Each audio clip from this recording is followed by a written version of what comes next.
똑같이 집을 살 정도의 돈이 있는 사람 중에서 누군가는 집을 사고 누군가는 꼬마 빌딩을 산다는 거죠. 그리고 왜 부자들이 더 이상 아파트 투자를 하지 않고 빌딩 투자를 하는지 그 과정만 정확히 봐도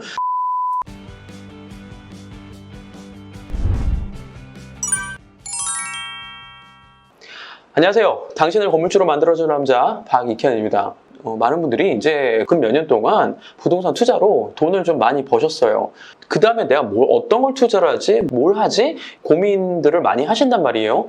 그랬을 때 만약에 내가 살 집 정도가 마련이 돼 있고 그리고 또 혹은 서울에 집을 한 채 정도 살 정도의 여력이 있다. 그러면은 저는 무조건 꼬마 빌딩 혹은 건물을 투자하라고 이야기를 해드려요. 근데 여기서 또 이 영상 보시는 분 중에 저는 그런 돈이 없어요. 아니면 무주택자예요. 이런 얘기를 하실 수도 있잖아요.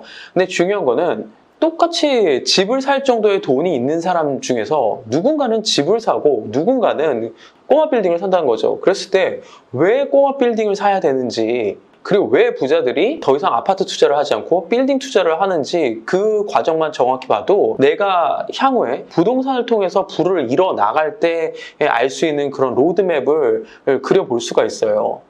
그 과정이 궁금하신 분들은 이 영상 끝까지 한번 지켜보세요. 먼저 사람들이 부동산 투자한다 그러면은 아파트 투자를 제일 많이 한단 말이에요. 근데 아파트 투자를 왜 할까부터 좀 생각을 해보면은 아파트 투자가 제일 쉬워요. 왜? 그냥 근처에 공인중개사 가면은 너 돈만 있으면 알아서 다 해주고요. 그리고 또 내가 살았기 때문에 여기에 대해서 너무 잘 알아요. 그래서 또 편하기도 하고 잘 알기도 하고 그리고 나중에 내가 이거를 샀다가 팔 때도 대기 수요자가 굉장히 많기 때문에 이거를 갖다가 팔기도 쉬워요. 그래서 그 말인즉슨 돈이 다시 돌아오는 거 황금성이 매우 좋기 때문에 아파트 투자를 많은 분들이 하시죠. 그러면 빌딩 같은 경우, 꼬마 빌딩 같은 경우는 이거랑 좀 반대로 생각하시면 돼요. 일단 아파트 투자처럼 쉽지가 않습니다. 그리고 사고 나서 관리하는 것도 신경 쓸 것도 되게 많아요. 그리고 더군다나 나중에 이걸 판다가 그랬을 때 아파트처럼 그렇게 빠른 속도로 판매하기가 쉽지가 않습니다. 그럼 여기서 한번 생각해 볼게요. 쉽지도 않고 관리하기도 어렵고 투자하는 게 무슨 이득이 있을까? 라고 생각해 볼 수 있는데 근데 재밌는 건 뭐냐면은 부자들이 똑같이 집을 살 돈이 있다라고 하면은 아파트를 사는 게 아니라 빌딩을 산다는 거죠. 왜 그럴까요? 그 이유에 대해서 노골적으로 한번 그 이야기부터 해볼까요? 결국에는 돈이죠.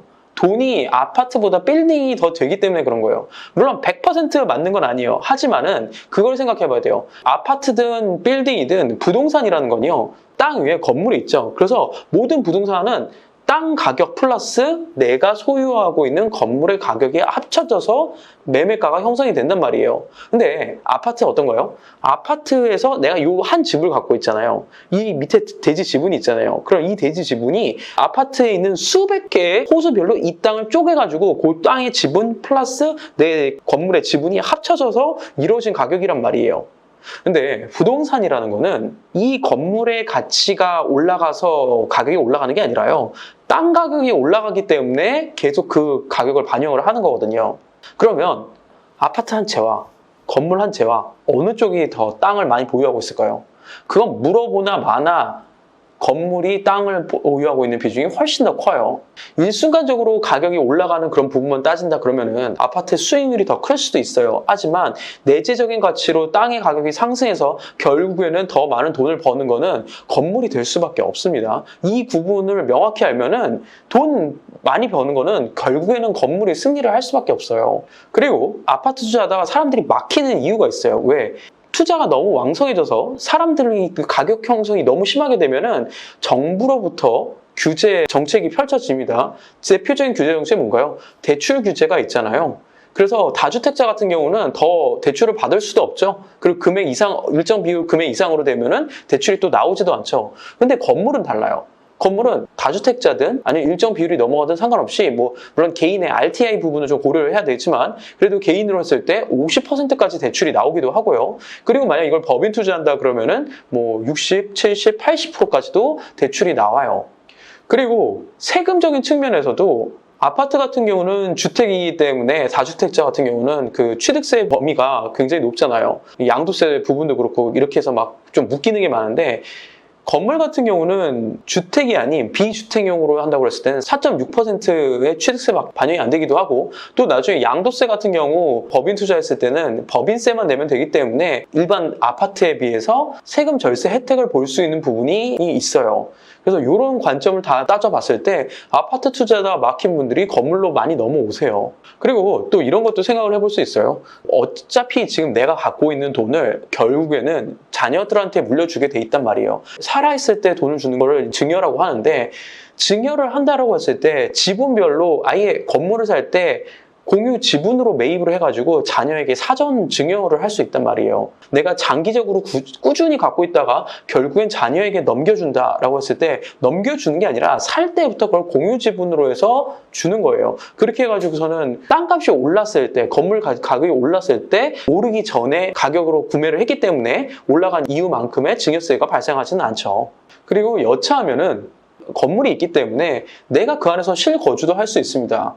그리고 또 만약에 내가 회사 같은 걸 운영한다? 그러면 이 회사의 일부층 아니면 뭐 전층을 갖다가 사옥으로 또 운영할 수 있겠죠. 그러면 월세를 아끼면서 내가 내 사업을 할 수 있는 그런 방편이 또 되겠죠.